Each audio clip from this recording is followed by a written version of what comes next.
What's up, gamers? Welcome to a new series I'm starting on the channel called Ginge Talks, where I talk about random video game related things. A big thank you to my friend Erica for illustrating the logo, and another big thank you to Brookse from the Character Countdown episode for illustrating the thumbnail. These videos won't be as abundant or as regular as video game gems, but I hope you guys enjoy them. Alright, without further ado, sit back, relax, and listen as we go through the story of how I became a gamer. I've been gaming for most of my life. When I was really young, my older brother Michael got a Game Boy and a couple games for his birthday, Wario Land and DuckTales. I watched him play through both games plenty of times, and when he was eventually bored with the system, he let me play it, and over time, I beat the games as well.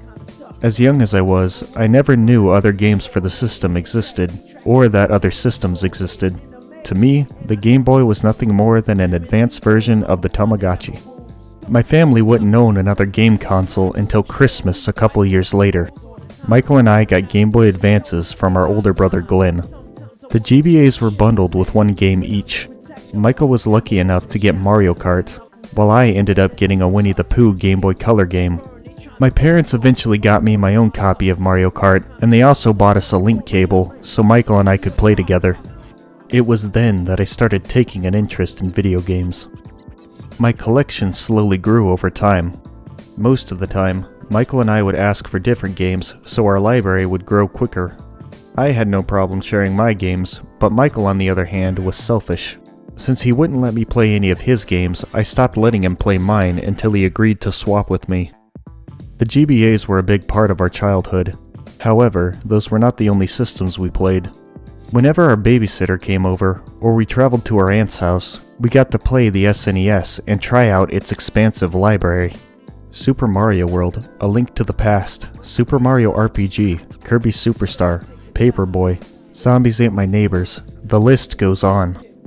I was really big into Sonic and Mario at the time.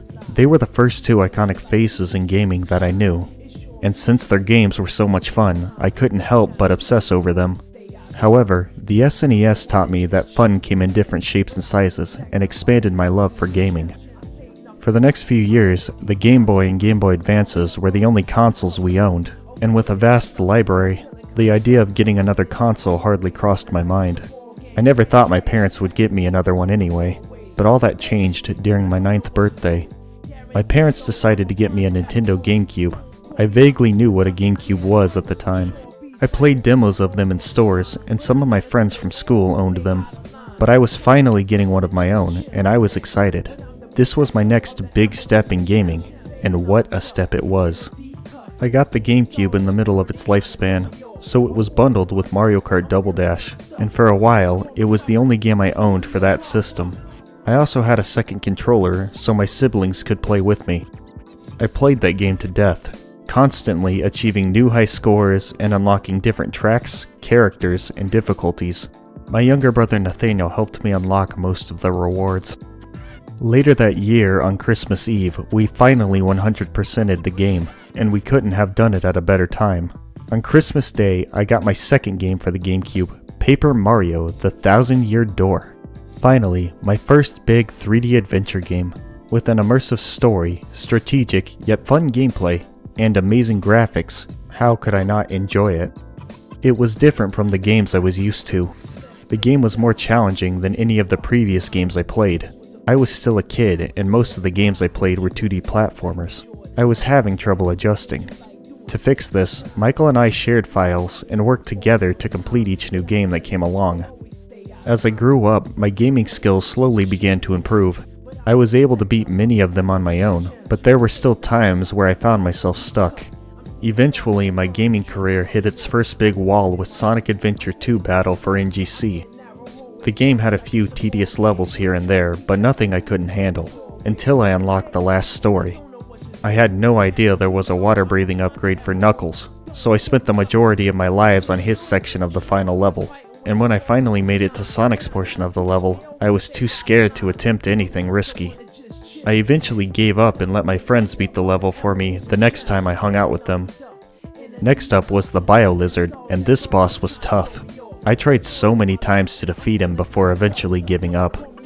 Michael wasn't around to help me at the time, and I didn't have friends over very often. When my friends finally had a crack at it, they kept losing.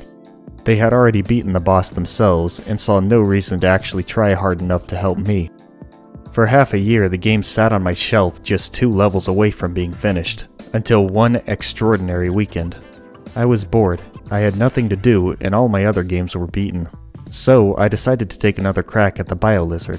I told myself I wasn't going to stop playing until I beat him. Oddly enough, it only took me 6 tries. Once I finally beat him, I got my first gamer high. That sweet feeling of relief and success when you finally overcome a frustrating obstacle. I was finally ready to call myself a gamer. I decided from then on I would beat every game myself without help. I even went back and played some of my older games, overcoming levels I couldn't beat before. Video games are an important part of my life because they showed me what I can do when I work hard. They taught me lessons and were fun ways to entertain myself when I had nothing better to do.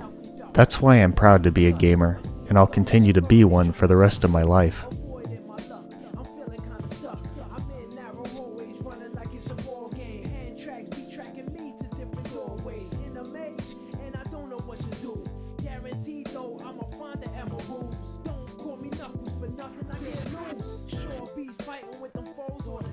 But I gotta do it, they always stay out of line. Sometimes I wanna just chill and land, but I'm the protector of the emeralds and gems. Stay knuckled up in a deep cut. I'm seeing skulls that burn, they tryna throw me off.